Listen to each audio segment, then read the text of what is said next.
বেশ, তোমার অনুরোধে আজ যে শয়তানের বাচ্চাকে আমি ক্ষমা করে গেলাম। তবে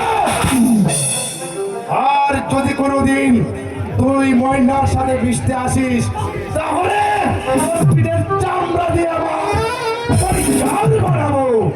কথাটা মনে থাকে যেন। চলে আসো ময়না, তুমি চলে আসো।